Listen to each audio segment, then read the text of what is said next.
All right, I messed up and cut the thing off. I'm just going to leave my picture off so I don't mess up the screen here. This may be a very disturbing video for you to see. I think these are graduate PhD English students doing a Canterbury rap. They're reading you or rapping you the Canterbury Tales in Old English. We won't watch this whole thing because I probably want to throw my computer out the window. But let's see how many of these words here that you recognize.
So of England to Canterbury they went. All right, moving on. Okay, remember, don't write it down unless I tell you to. Okay, here we go. Economic reasons were most important for marriage. And so they're just basically saying people didn't marry for love. They married someone who could, support them in the future. Or that your parents arranged a marriage for you that was an economic union that would make sure that you had money for their grandchildren. And so we're not going to, in Europe, they're not really going to start marrying for romantic reasons until around about the 17 or 1800s. We'll revisit this issue later. So again, we're skipping all this stuff. I do want you to know about some of the ways they had to blow off steam, and here they are. They had jousting tournaments. Remember, this is the Middle Ages, the end of the Middle Ages. So knights were like everyone's heroes. They had jousting tournaments. They had archery, wrestling, bull baiting, bear baiting. There were a lot of drinkers back then. Give you a second to write that down.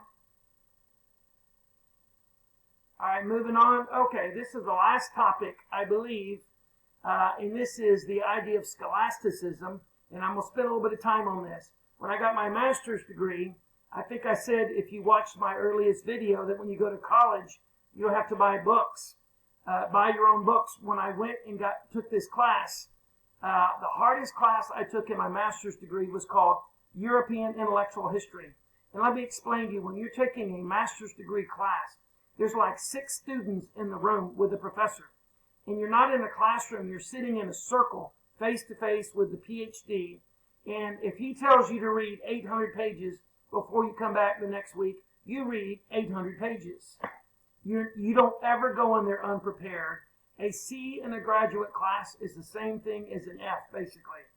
And so you go in there ultra prepared, and people are brutal. You're going to hear lots of stories about my graduate classes and how ruthless some of these people were I was in there with. It was a lot of fun, but, people in there, a graduate program, already have their 4-year degree. They're working on their 6-year degree, their master's degree. So they pretty much have to produce. Anyway, in this one class, it was called European Intellectual History, the hardest by far class of my graduate program in European history. And we had to buy our own books, and for this class, we had to pick up 14 books. One of them, luckily, was the Bible, which I already own several copies of, but the other 13 I had to buy.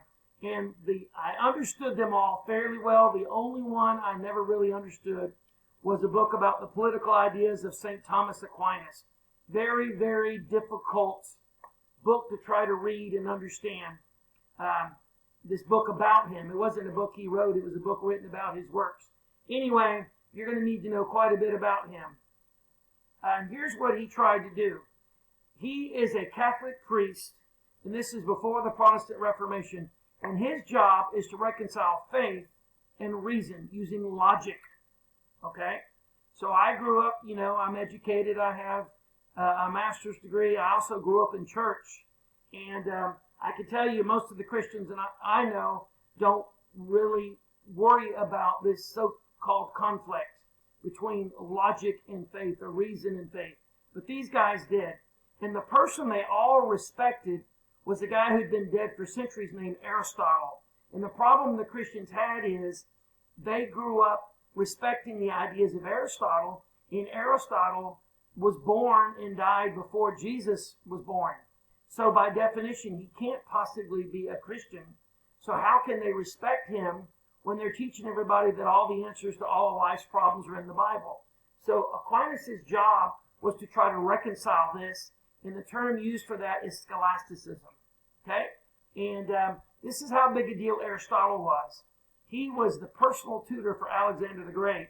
Unfortunately, because they've changed the way AP World is taught, I don't even get to talk about Alexander the Great much anymore, if at all. But Alexander the Great's father hired Aristotle to tutor him.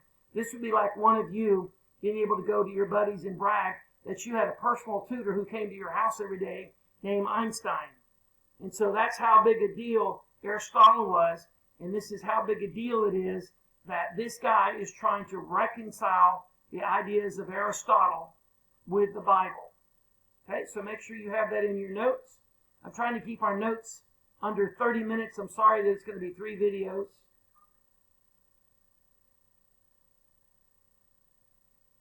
And that is it.